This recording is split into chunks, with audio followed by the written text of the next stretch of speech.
It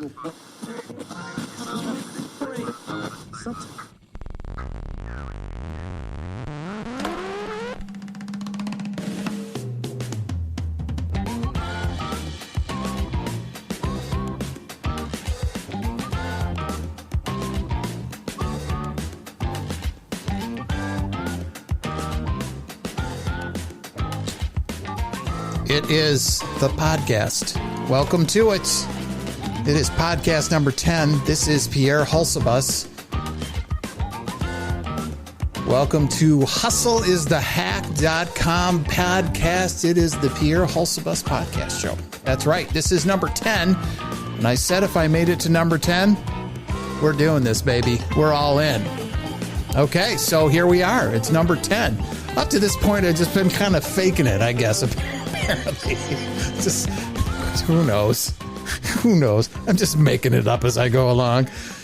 No, I kind of said, hey, yeah, when you're at number 10, you're gonna, do the, you're actually gonna sit down and pay more attention to this and actually do it. So I've been kind of thinking long and hard about it, and well, here we go. We're on. It is on like Donkey Kong, baby. So you're saying, what in the heck is going on here? Who is Pierre Hulsebus? Well, during the next 30 minutes or so, we're going to help you get your game on, your selling game. I'm here to help you identify, acquire, and retain the most valuable asset your business has. Customers. That's right. It's customers. Without them, nothing is going to happen. You just have a club of grumpy people. That's basically, if you don't have really good customers, it's just a club of grumpy people. That's not a business. Nothing happens until somebody sells something. It all starts with the customer, and sadly, it comes to an end when you don't have any more customers. So whoever dies with the most customers is the winner. We're in the business of helping customers. That's what it's all about. How do I do this podcast? You may be asking, what is this format? What is going on here? Well, what we do is we take the latest innovations in business and proven methods and models, add a pinch of my 30 years of selling innovation and information technology to companies all over the world, mix that all together with my patent pending Pierre's Stack of Stuff blender, which you can freely read on my blog. And we spit out this amazing insight and analysis all in the period of 60 minutes. So sit back and enjoy the show.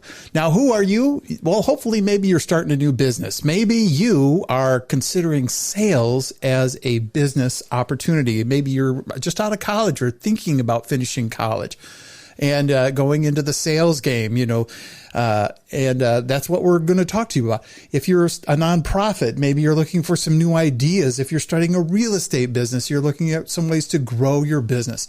Insurance, whomever. I'm non-discriminatory on this. I just want you all to sit back and become part of the ecosystem that I'm trying to build and the empire of the stack of stuff. And the hustle is the hack, and so that's what it's all about. And, in the background, you're hearing my little coffee shop that we're here. And these are scenes, cafes that I've been at around the world. I can bring my little recorder.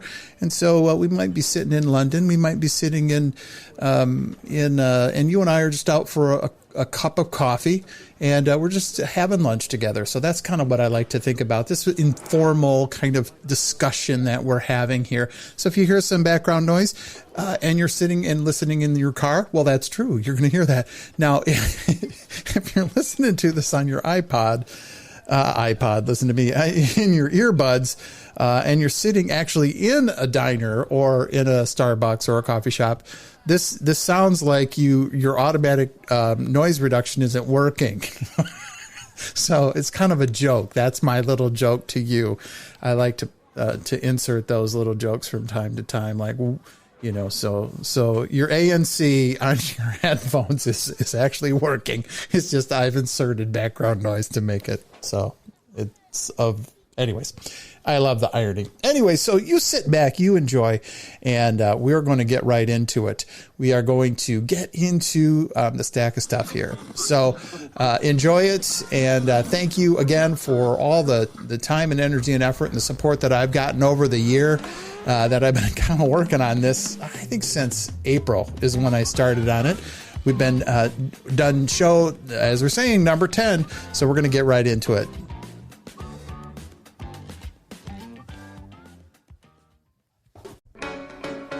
Hey guys, I'm always getting asked about my podcast and how do you get to make it, and what tools are you using to get online and get your ideas out there? Well, let me tell you, if you haven't heard about Anchor by Spotify, it's by far the easiest way to make a podcast today. Everything you need is all in one place. Let me explain. Anchor has the tools that allow you to record and edit your podcast right from your phone or computer. And then hosting, which is kind of actually technically relatively complicated. They do all of that stuff and distribute all that stuff. Guess what? For free. They do all of that. It's Spotify. You'll see your podcast show up on Apple, on Stitcher, all these great platforms. Everything you need to make a podcast in one place. And best of all, did I mention that it's free? So here's how you do it. You go to the Anchor app. Go to the App Store. Just put in Anchor. Or you can go to the anchor.fm and you can get started right away.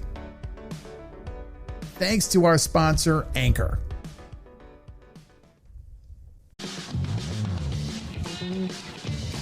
All right. And we're back. All right. Well, this is the Hustle is the Hack, and we're going to get right into it today. We are going to get into the first thing that we've been talking about, and I just want to close it out here. We're getting ready to close it out.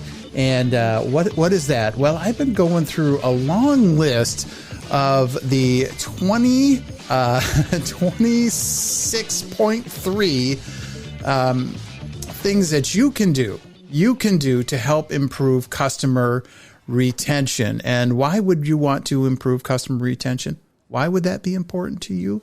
Why is that so important to everybody? Well, customers, as I mentioned earlier in the intro here, nothing happens until you get a customer, right? So that's one part of the story, is acquiring new customers. And that's one discipline. And it's great to get new customers, and we should celebrate that. We want new customers. That's awesome. Thank you, Mr. Customer, for coming on board. But one of the secrets to success, and all the great companies have figured this one out, if you haven't, welcome to it, is retention, because it costs less to retain a customer than to get a new customer. So let's think about this for a second. Every year you have to have X amount of customers to, buy your product or service or donate to your organization, your nonprofit, and or to participate in your public government. You need to have a certain amount of people involved in that exercise to give you money in exchange for the service or product that you're selling, right? We need to have customers to make that happen. We need cash, all right, to pay the bills. We got to pay the bills, right? So what do you need? So it costs money. You have to invest some money, your time, into go and getting customers. You have to put some marketing together, a website. You got to do all this stuff, and pay commission to somebody like yourself, a salesperson maybe, if you're on commission, and to go get a brand new customer. Well, if that customer, and then what happens over the year is that customer uses your product, and then they come to another choice that they're going to make of buying your product again, renewing the contract, if you will, for that, whether that's every 3 years if you buy a cell phone, every few years. I'm coming up on the renewal process for my car for, what is that, Sirius XM radio. So the satellite radio, do I like it? Because you sign up for basically a 2-year commitment, and it's like $20 a month. And I'm like, do I really, can I just, and so I think I might not renew. So they're going to lose a customer. Now, what they're going to have to do is go out and pay money to replace the revenue that I'm sending them just to stay even. So, for me, I might have alternate choices, or I might think it's too expensive or whatnot, but I'm going to most likely not become a new customer or renew my customer with them. I recently bought a phone for my lovely wife, And we decided to go with AT&T. I was already an AT&T customer, and so they were able to retain my business. And so I added a new line because they made it easy to add a new line for an existing customer. So I went and changed things in the thing, and we got set up. So the cost for them was lower for them to retain me than go out and replace me with a new person. And so because when you just replace, you get no new revenue growth. It's just covering the revenue you lost. So knowing your retention rate in your customer base retention is really important in your business. You're never going to grow your business unless you get a handle on this and really focus on this. So if I'm going to give you any advice as a salesperson or as a business owner, retention, number one. Keep your customers. Don't let your folks come in and get stolen away because you didn't service them well. So it's also a measure. It's customers voting with their dollars. Did you do well? You can do all the surveys you want, but at the end of the day, it's that, and score your customers all you want on how happy they are. But customer happiness isn't customer loyalty. So you want customers loyal to you to stick around. That's what's more important than happiness or satisfaction is when it comes time to vote again with their dollar. Do they put that vote? Do they cast their vote for you or do they cast their vote for somebody else? And a lot of times that choice of replacement comes through different means. It doesn't mean you did bad necessarily. Like, for example, my Sirius XM radio, renewal. I'm not going to renew, not because I don't like the service necessarily. I'm not going to another satellite service like I have another choice because that's the type of radio that's in that car. But guess what? I can Bluetooth my phone in there, and I already have sets of curated podcasts, and I have more content than I can consume on my mobile device. And as soon as I get in my car, it just connects to that, and I can just continue where I left off when I was in the house or doing my mower. So I'm not replacing them with a competitor per se, because I'm using a totally different technology. And this is where technology comes in and why it can kill your company if you're not aware of the trends. These companies aren't competing against their competitive satellite providers. They're competing against other platforms that allow us to come in and consume the same basic content or service or product, but a different mechanism. And that's why we have to, the second part of the show is so important. You have to have a 1-2 punch. You got to work on the sales component really well. You have to execute perfectly. You have to create this awesome customer experience to bring them in and retain them. But you also have to make sure that your business is still viable as a technical platform as technology wants to come and interrupt your business. And we have a great story about total business interruptions that are happening. And that's the stack of stuff that we'll get into. Anyways, I know that was a long kind of, whoa, why did you talk so long there, Pierre? That was like 8 minutes. You just rambled on there about that. Come on, let's come up with a better idea. So let's think positive. We're thinking warm, happy thoughts now about how can we better retain our customers. So we are on what are we on here? We are on number 23. Number 23 on this list is Send Net Promoter Surveys, NPS scores. Now, NPS is called a Net Promoter Score. And a Net Promoter Score is a forward-looking measure. A dip in NPS can indicate an early warning of customer churn. You can significantly improve customer retention by allocating resources to really strategically address low NPS scorers, right? So Net Promoter Scores really comes to this idea of you can almost boil it down to one question. Would you recommend this to your best friend? Would you say, if given the choice, would you make this purchase again? Or the Net Promoter Score kind of ultimate question is, would you recommend this to your mom or somebody like that? When you're you're trying to get at, if your reputation, Mr. Customer, is at stake, will you stand up and defend this company that you're buying your product or service from?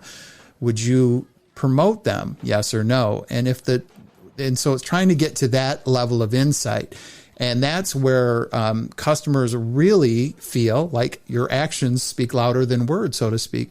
So on a customer survey, you could be like, for example, I'll use my XM satellite. For example, I'm very happy with the service. It's nice. It gives me really great audio quality.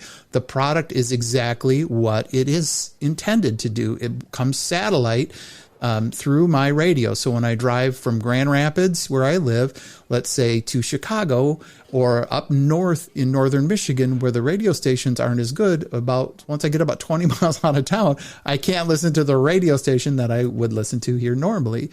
And they don't have the content that I'd like on my local radio station either. I like to listen to BBC World News, for example. That's one of my favorite things to listen to.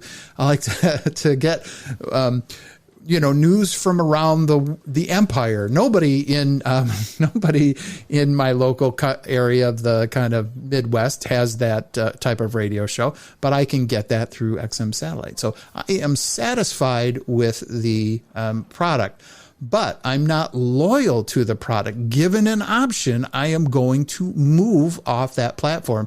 And that's a really great indication of where satisfaction and customer experience doesn't always match up to the customer retention.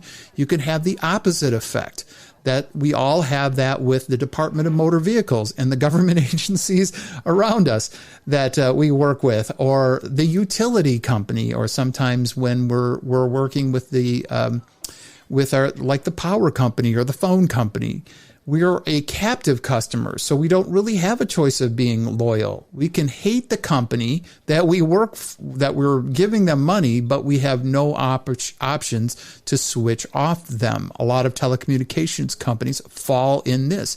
If you are requiring high-speed internet and you only have one high-speed internet service provider in your area, whether you're happy or not happy with the price, the service, the terms of service, how well you get treated on the phone, that doesn't really matter, because you're stuck. The opposite effect can happen. So anyway, sending Net Promoter Score surveys, it's much more sophisticated than just a survey of satisfaction or checking to see if the service experience that a customer got was good. So you want to really understand the Net Promoter Score. And there's a lot of different ways to do this. If you have systems in place, like a CRM system, a fancy CRM system, this is something that you can do automatically as part of the work.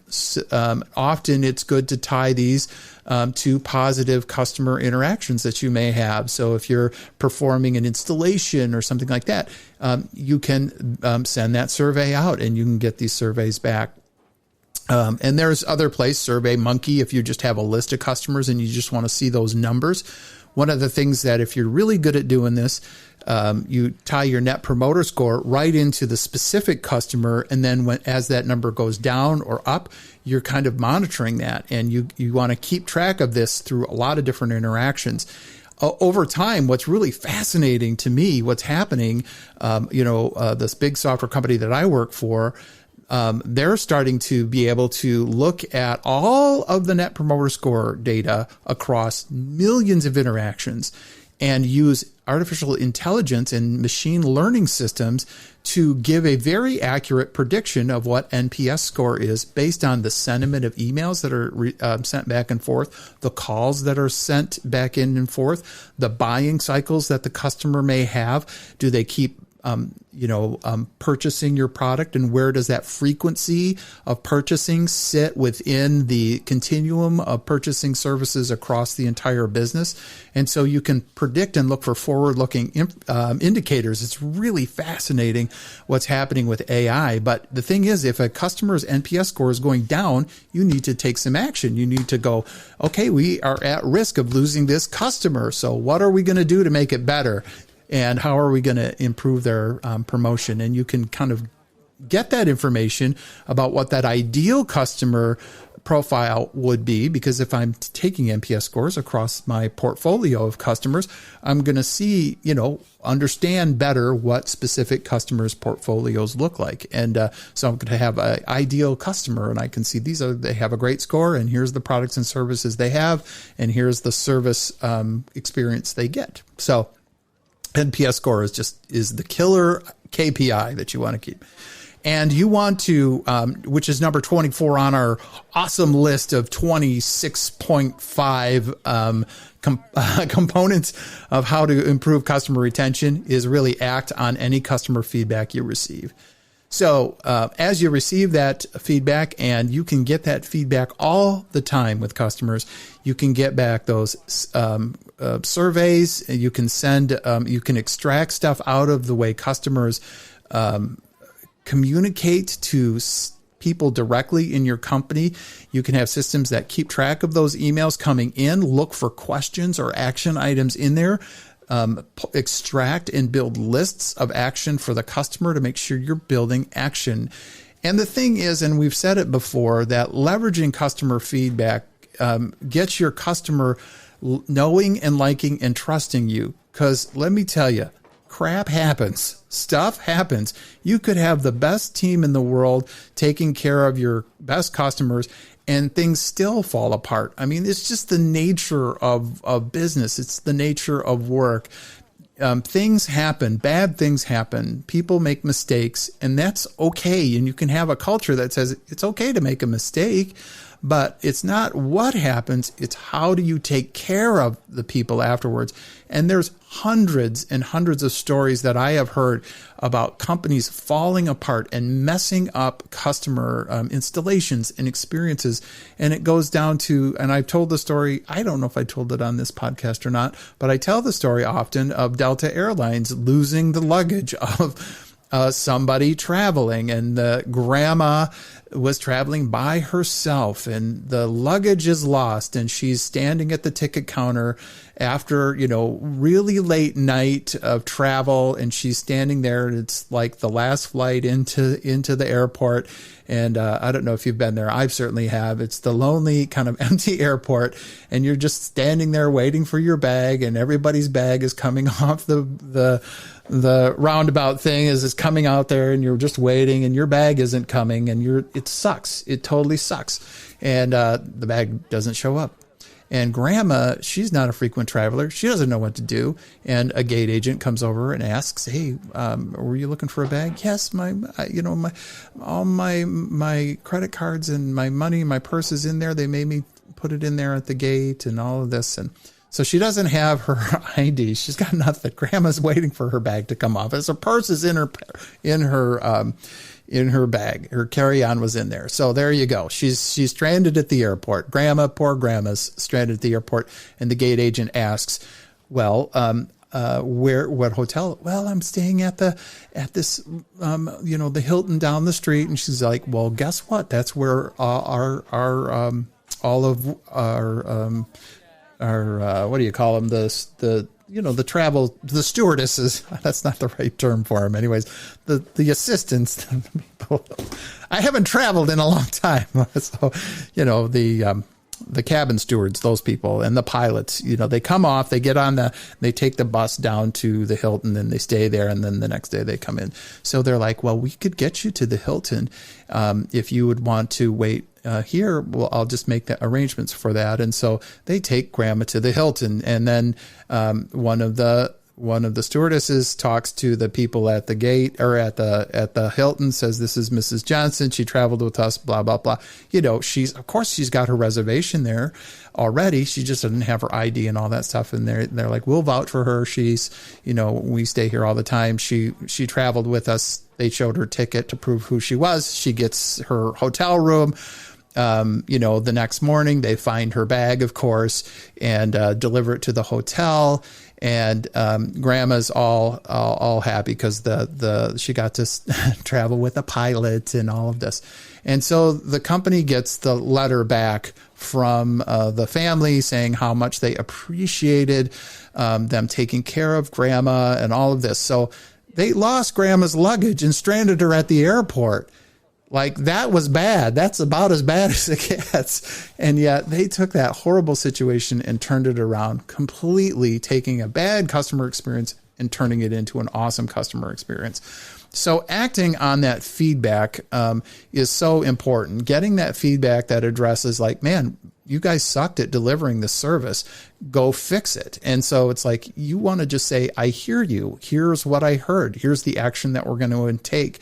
Improving our customer retention rating by treating your customers' feedback as the most important source of input into your product roadmap is really big deal. It's like, if you're looking at how do you build for the next thing, that customer feedback is really, really, really important.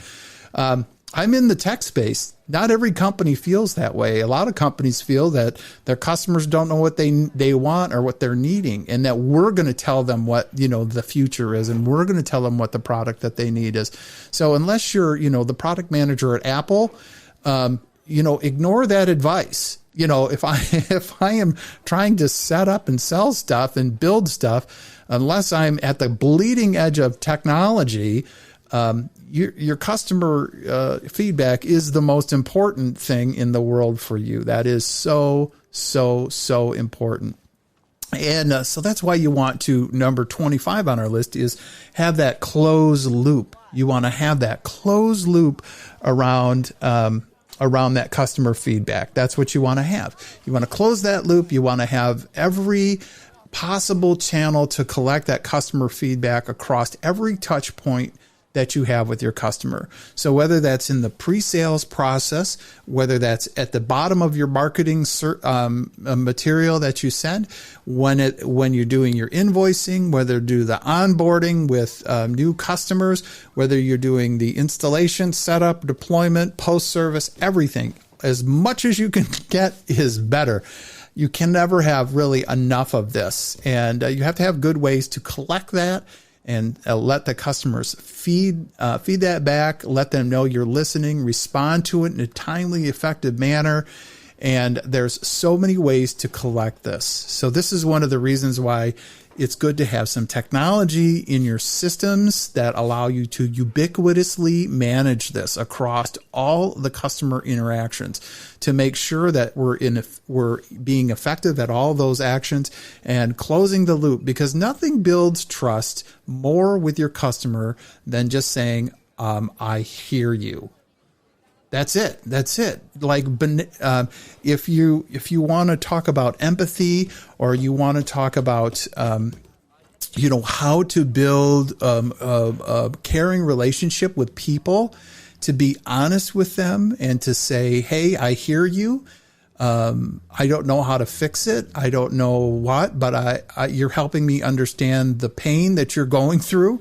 Now, that's an effective way to counsel somebody when you don't know the answers. It's an effective way to be a parent.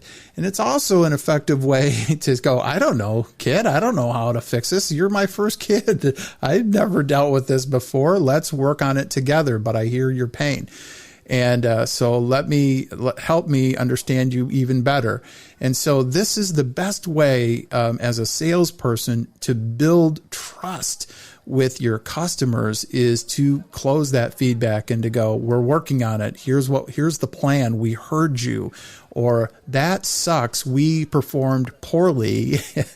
And admit your failure and go, and here's what we're doing to fix it. And here's how we're going to move forward with it. So close that feedback loop, keep it, help that customer feel like they're valued, because again, they are valued. They're the most valuable asset you have. And I will argue this every single day. I don't care what company it's with. The most important thing that you have in your company is your customers. You cannot live without them. It's like being in love.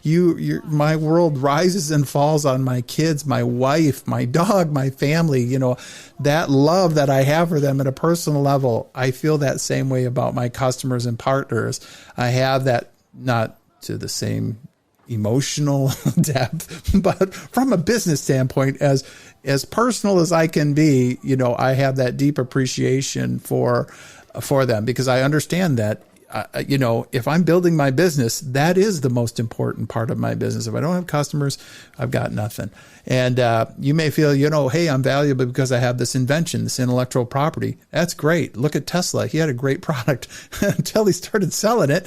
It didn't do anything. Like until somebody buys your innovation, until somebody comes into your world of customers and validates your invention or your technology or your intellectual property, you can be the smartest guy in the room, but you're not having a successful business.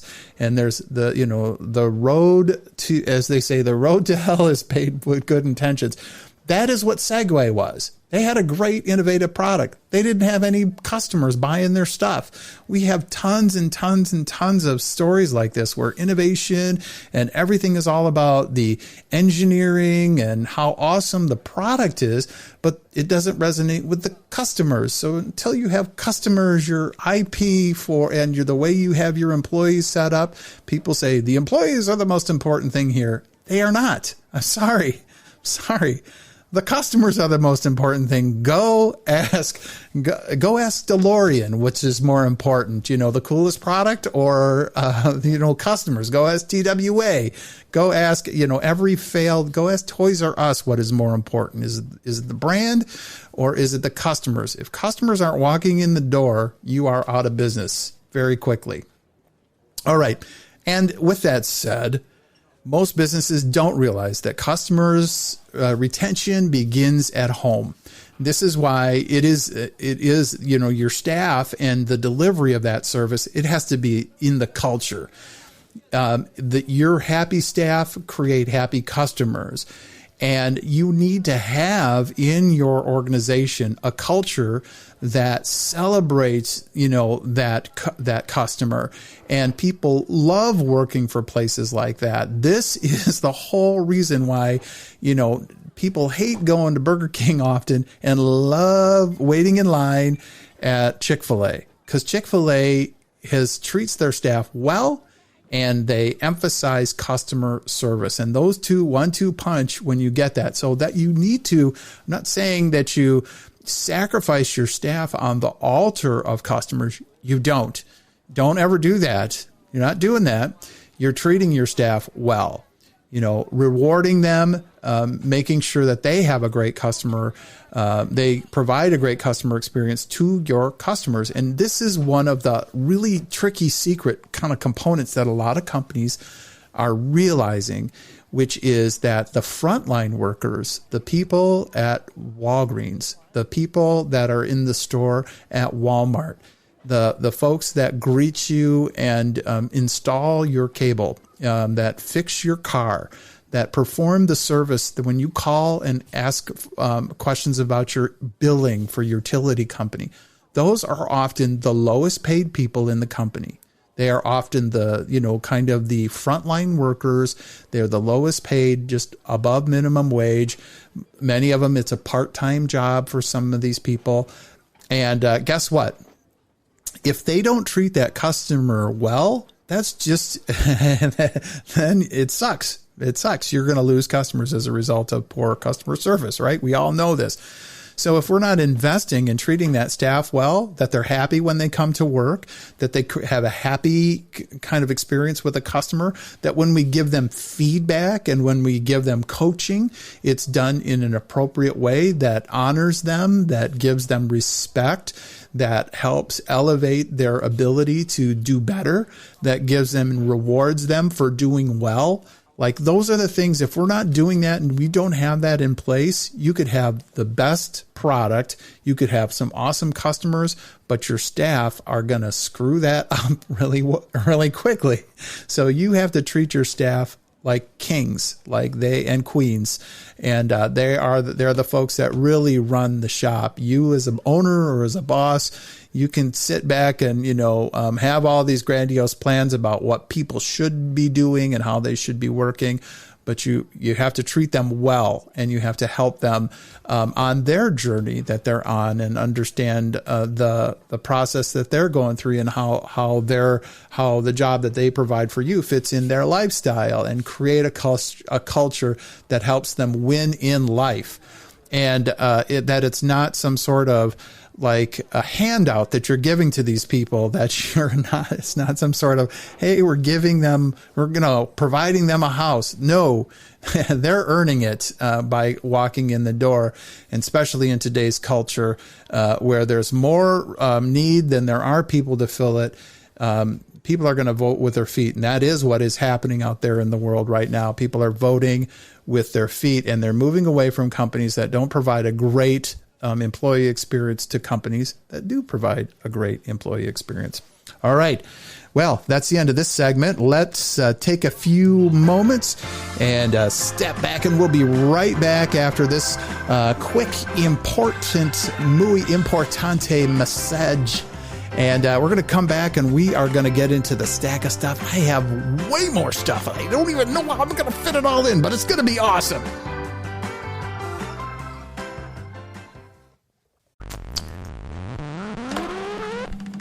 All right, we're back.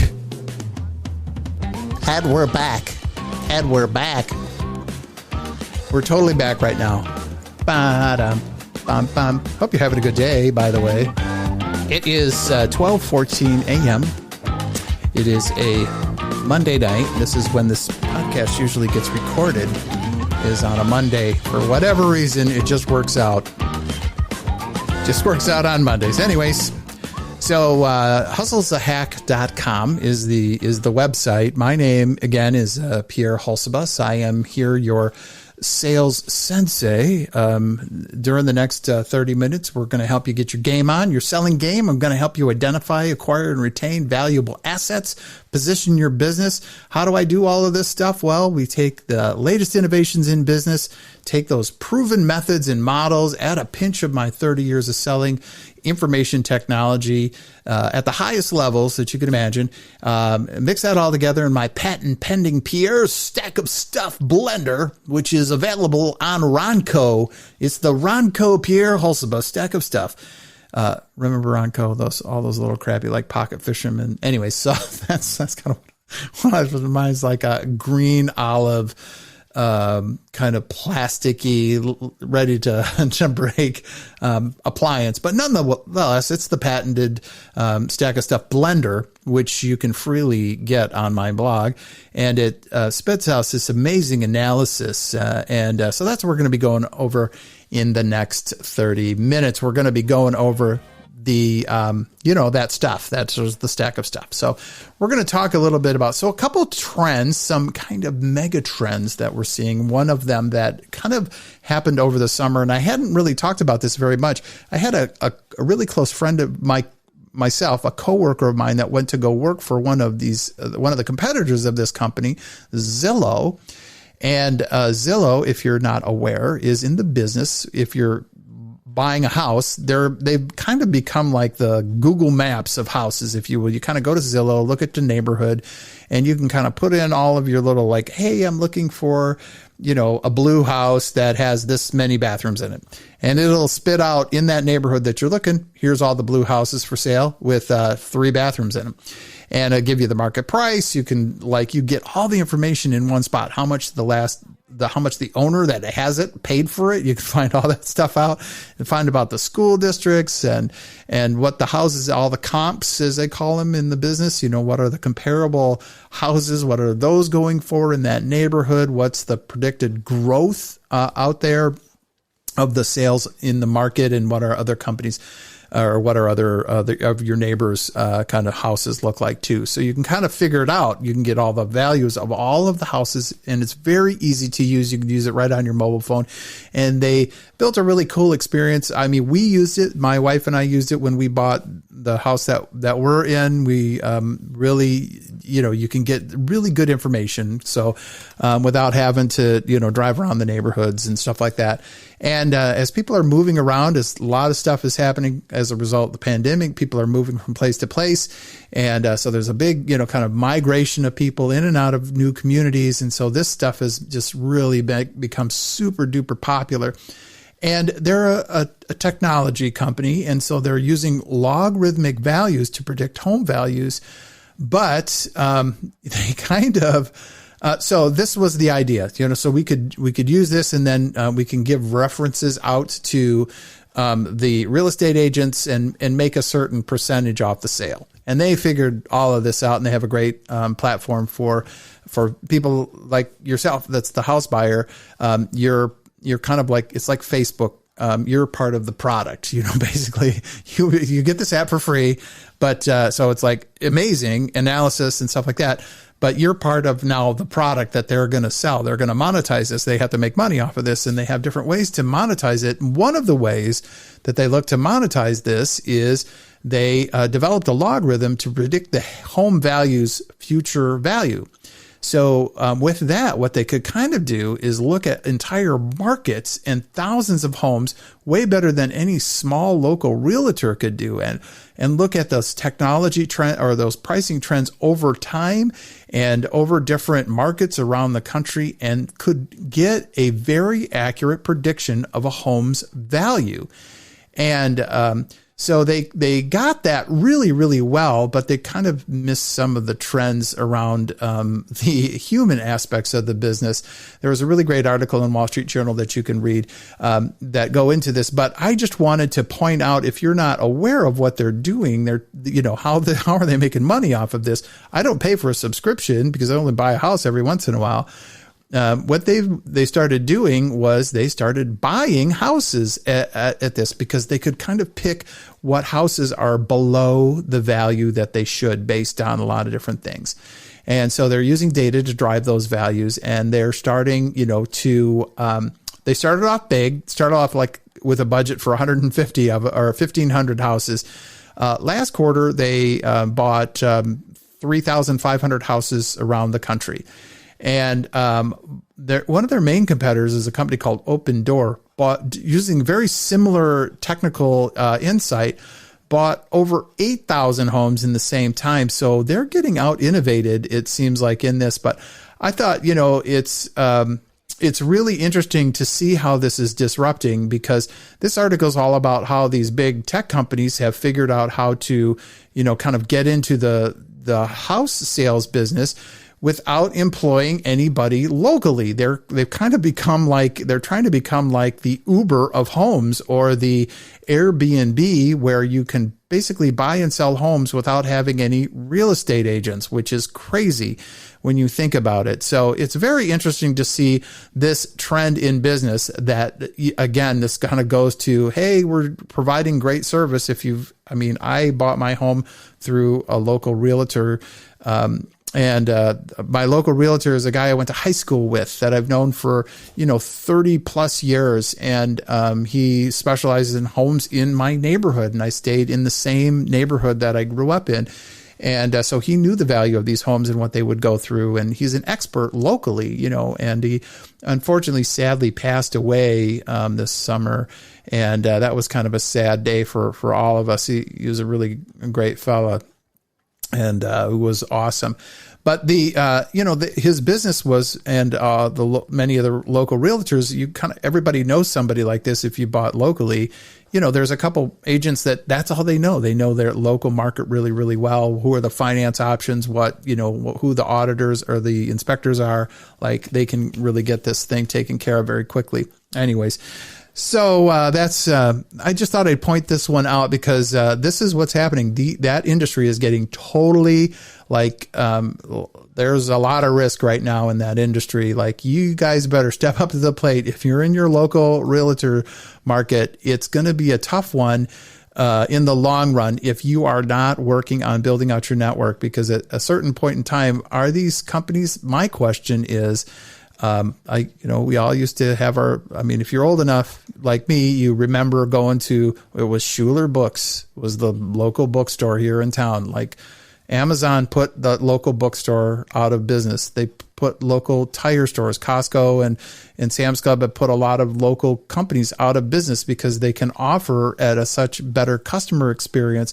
And when we're talking about big bucks like this, when you're making, hundreds of thousands of dollar investment, sorry, it is, you can have the nicest, most loyal friends and this kind of relationship, but, people aren't going to pay that high rate for commissions if they can get the same service more conveniently and feel more confident about that choice at a lower price. And that's really going to be tough. So that's a tough business right now to get into, unless you're, working in other parts more than just helping to buy and sell, helping to flip the houses, so to speak, or, open the door to other ways that homes could be rented out for other financial purposes as investments, as opposed to just, selling a home for mom and dad to retire in or something like that. Starting to look at specialty markets might be a good way to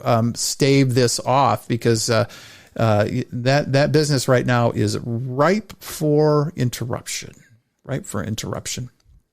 Anyways, next one on the list. What's the next one on the list? So it's kind of scary, isn't it? It's kind of scary thinking about what that could be.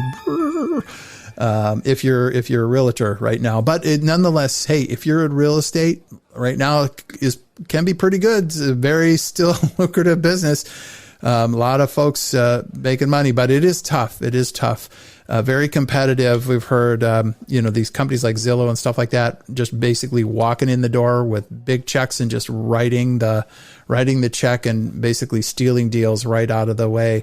And like I said, it's that part in Jerry Maguire. We all saw that movie. If you haven't seen the movie Jerry Maguire, as a salesperson, it's one of the best sales movies ever.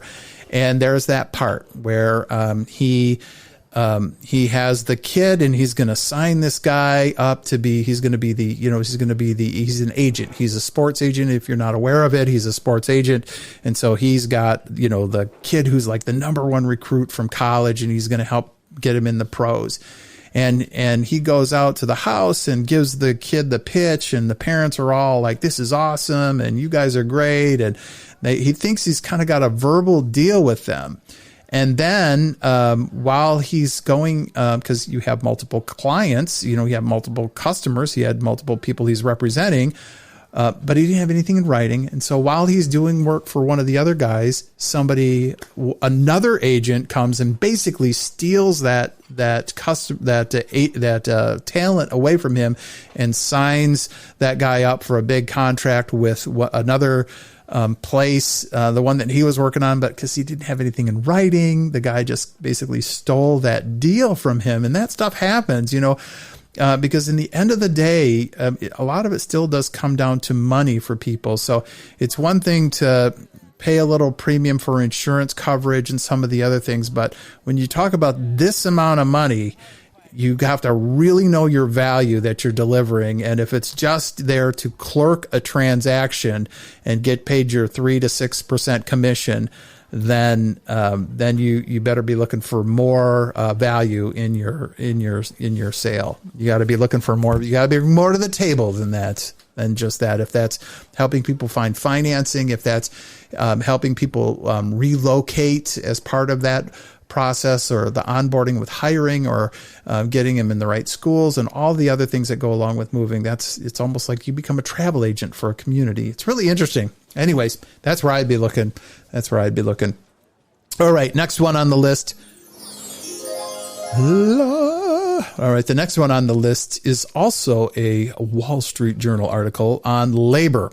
So one of the things that's happening since my last podcast was in July.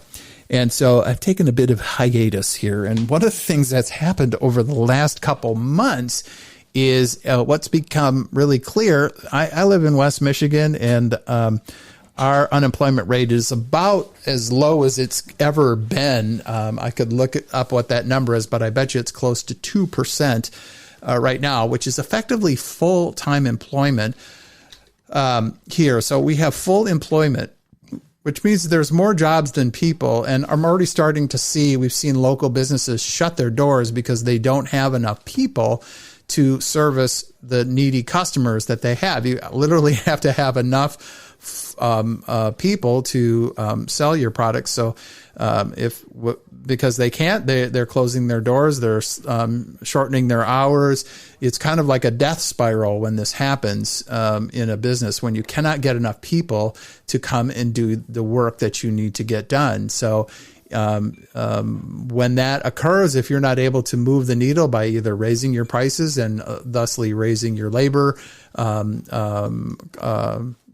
what you pay people, their wages, or help them improve the culture in the company, people have choices now. People have a lot of choices. And all of that shrinkage that happened for many companies during COVID, that made them cash rich. And a lot of companies are ready to grow. They want to grow. They need to grow. They need to recoup those investments of time and effort that have been sitting at very low growth over the last year. So they want to grow. So they're trying to grow their businesses. At the same time, you have people that are making choices, personal choices that are like, I don't want to go back into the office, or I want to move to another part of the country, that kind of stuff. So you have these kind of disruptions that are happening. And the other thing that happened, and this does go back to one of my shows that happened a lot earlier this summer, which is at the annual report that Amazon came out with. A lot of people forget that Amazon hired 1 million people last year. They hired 1 million people. Now, how many is 1 million people? 1 million people is how many people work for Walmart. So they basically hired away from the labor market one entire Walmart industry, the largest employer in the United States next to the government, right? So the largest single employer just got bested by one of the largest companies in the world. So Amazon basically stole, if you look at it in a negative way, they're stealing people away from the labor market that are at the lower end, like lower skilled labor, let's say lower educated labor.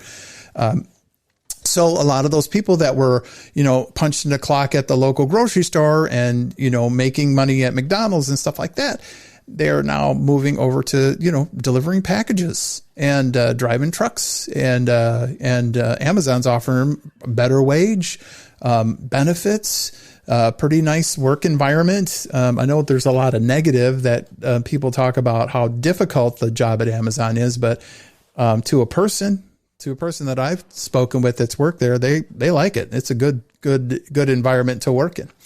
And a lot of people want to move away from having a regular 9-to-5 job. They want to go into that kind of gig economy, that type of relationship where they work around their hours and stuff like that. So there has been a tremendous interruption in the supply of labor that's walking in the door looking for work. And so what you're seeing as a result of that is some, like John Deere, people went on strike. 10,000 people walked off the job a couple of days ago, rejecting wage and benefit increases that the UAW made. So they're looking at the market and going, hey, this we want to. So they gave them almost a 10% increase in wages, an average, just so you know, somebody working on the line at John Deere here in the United States is a pretty good gig.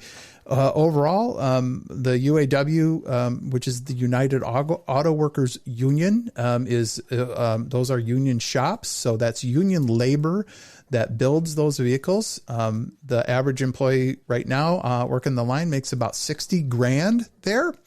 And the offer that John Deere was giving them would raise that average wage to about $72,000. So that's over a 10% wage increase, and one-time bonuses and some better retirement benefits.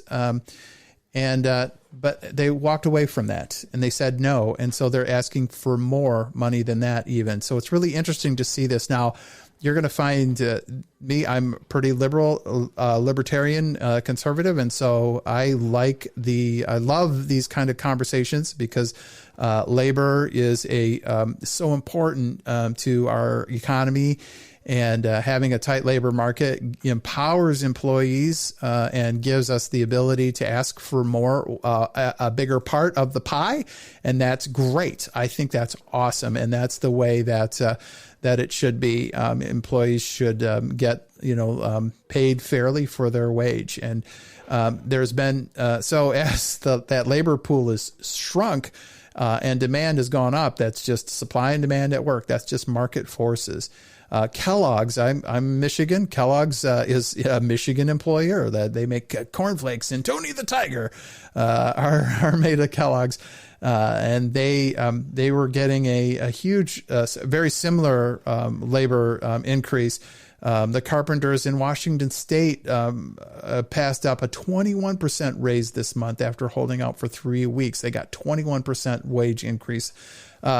I'm not going to talk about it in the broader context of the economy, because that's kind of stuff kind of scares me a little bit around inflation, because when we see higher costs getting built into the products that we use, that is just passed on to the customers, and which causes, inflation. And as supply chains are squeezed between this restored demand for the products and scarce labor, it creates output shortages in countless industries.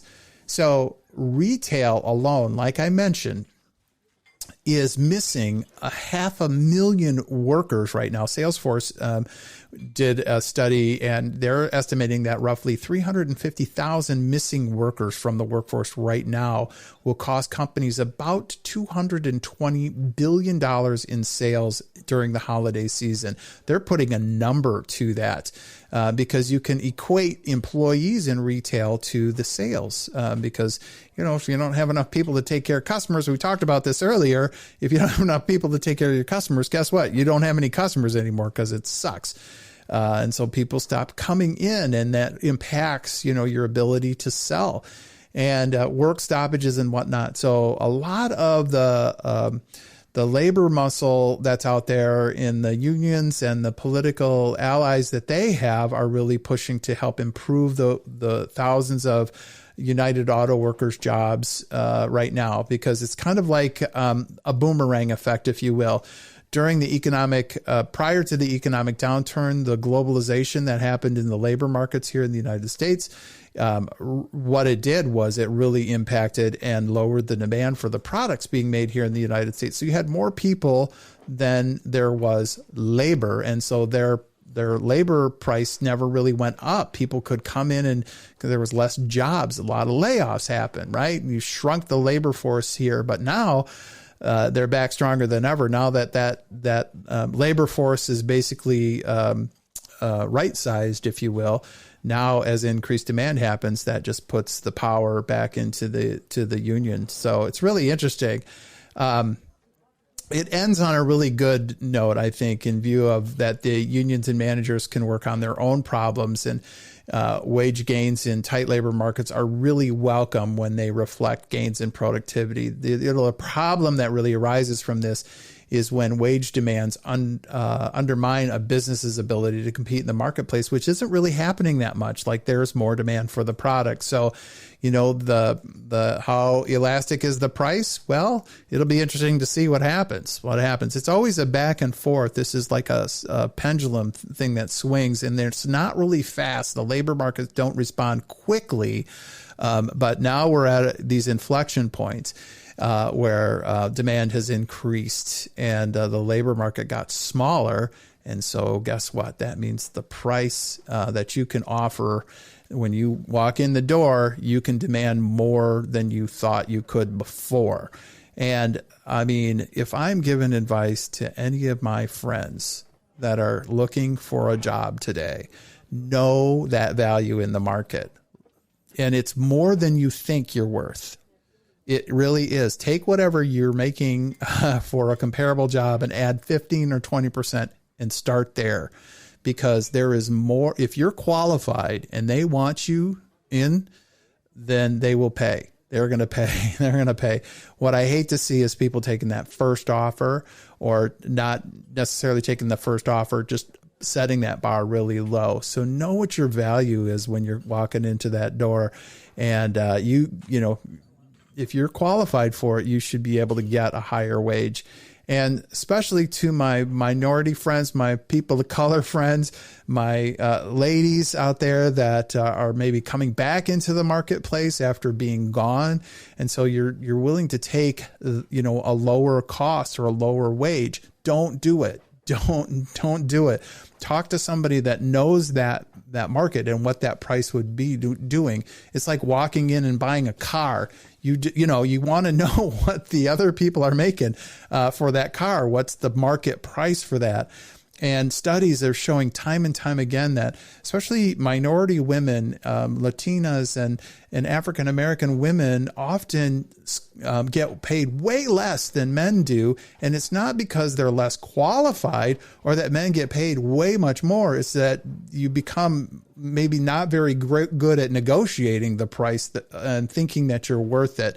And believe me, you're worth it. If you're qualified for that position, you are in such a demand right now.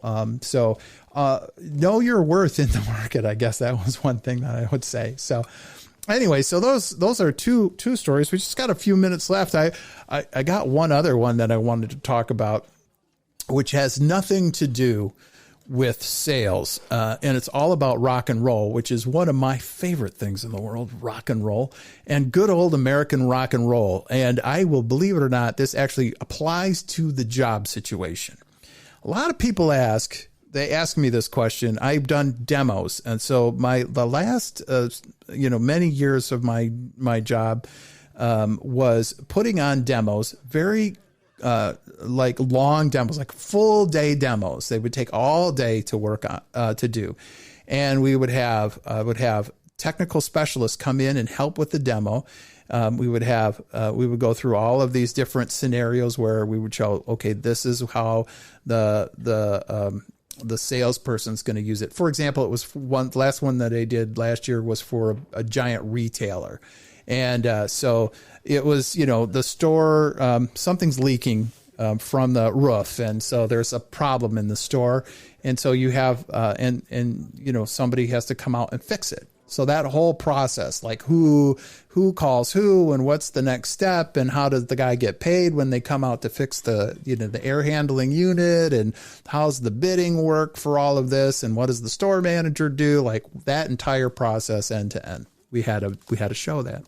And it took one entire day. Actually, it took 2 days to go through that entire process with a customer. And so, sometimes we'll do demos that are 1 hour long. And the question is, how long should I work on preparing for a presentation? How long does that take? How much effort?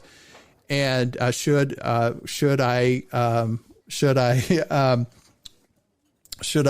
put in? What should I budget for my time to do this? Well, if rock and roll can be of any redemption, this will help you with that understanding. So there is guitar players that are incredible and bands that are just iconic and incredible. And one of them is a band called Metallica. Metallica is just like a stellar, flawless, incredibly accurate, awesome rock and roll band. And so anyways, there's a lot been written about these guys. They're just fantastic and they've been around for a long time. And if you don't like heavy metal, I can appreciate that. It's not everybody's piece of cake, but just understand that there is no band on the planet right now that has had the longevity and sold as much records that would be in this genre of heavy metal bands. There's not. I mean, you have like the Foo Fighters, aren't really heavy metal. You have U2 and these other bands. They're up at that level. They're just an incredible. They've sold millions and millions of records. They pack stadiums out wherever you go. So about 30 years ago, they had one of their kind of breakthrough albums that they had 12 tracks and that they did. And this article goes into them touring that. So after you record the album, of course, you got to go on the road and promote it by doing tours, and you do rock and roll tours and you go and sell these stadiums out. And this was a tour that was beyond all tours. It's 1991's. And it was they called it the Black Album was what it was called.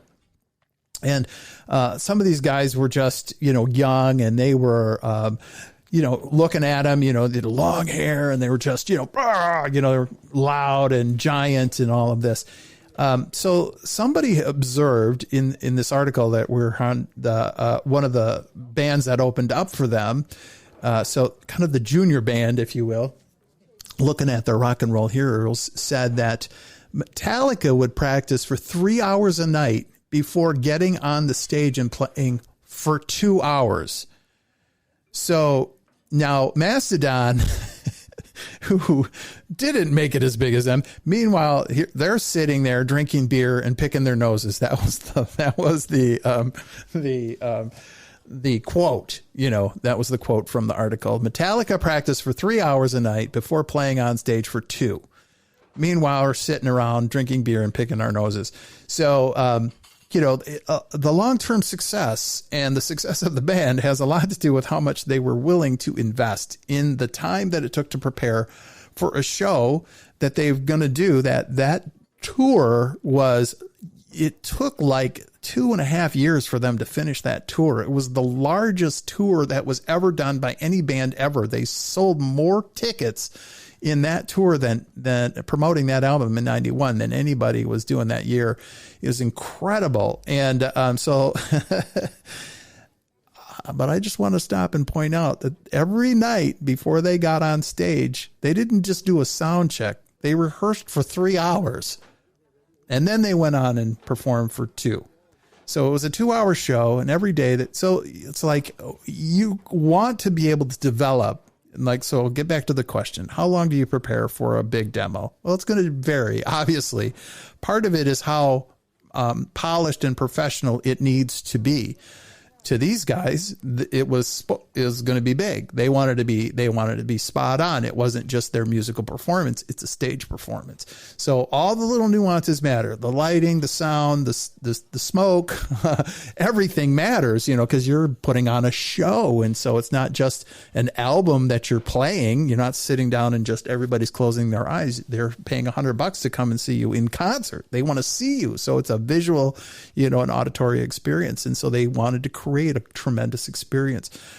So they obviously worked through the details, and so that to me was a big deal. They practiced all this practice for just a 2-hour show, and my general rule of thumb for me, Pierre Hulsebus, in the job that I had for that particular one, was for every hour I'm going to be in front of somebody. Typically, if it's a tailored solution like that one we did, it's 8 hours of prep. So let's just run the numbers. What is the numbers? How much time do we have? In fact, I have a little spreadsheet that I have that breaks down all the elements between discovery and all the different stages and how much time I'm estimating each one of them takes. So if I said I have 16 hours of demo that I'm going to do, and I multiplied 16 times 8, that's 128 hours.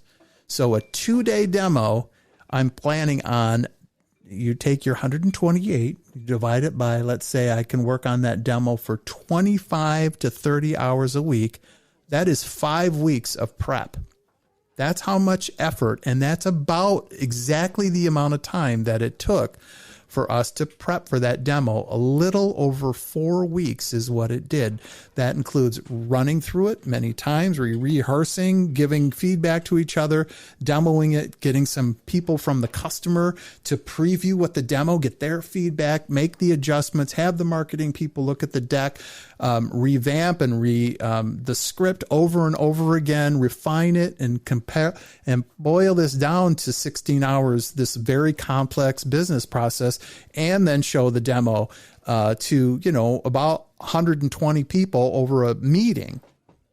So over a Teams meeting, that's the kind of work that it takes. So that is my rule of thumb. If I am going to, I just got finished writing curriculum for a class. Putting on a class, and that's about the same ratio, a 1-day class. So I did 2 weeks. Part of the curriculum was already written. We just finished it last week. It was a 2-week class. I started working on that in July. So now I have it done. I can move on to other things and refine it. That was done with our first one, but it literally sometimes takes months and months. And when you're, you kind of have that hustle is the hack mentality. Some, like myself, like I talk about, you got to work on it. You have to really work through it. And often what you're looking for is a hack to short circuit that, to make it faster. And sometimes you cannot make it any faster. You have to do the work. That's the hustle in that one. There is no shortcut.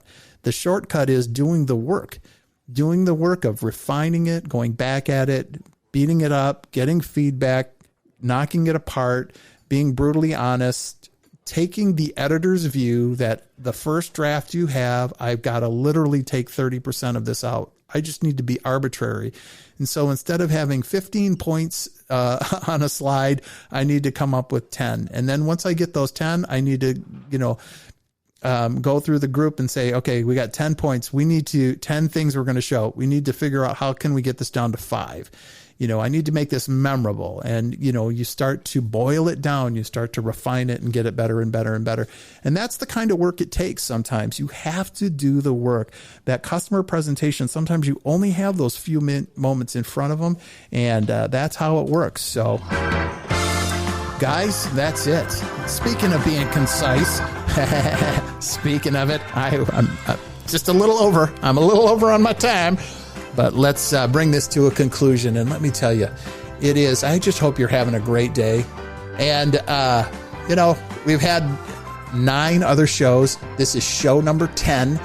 And we're going to start having guests. We're going to have so much fun on here. You won't even know what to do with yourself. That's how awesome this is going to be. We've talked about firing to hire. We've talked about the Tech X. We've talked about questions of the universe.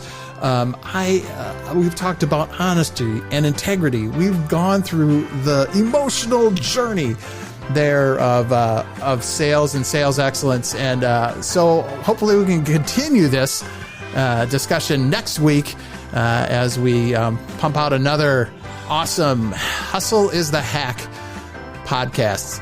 Have a super day.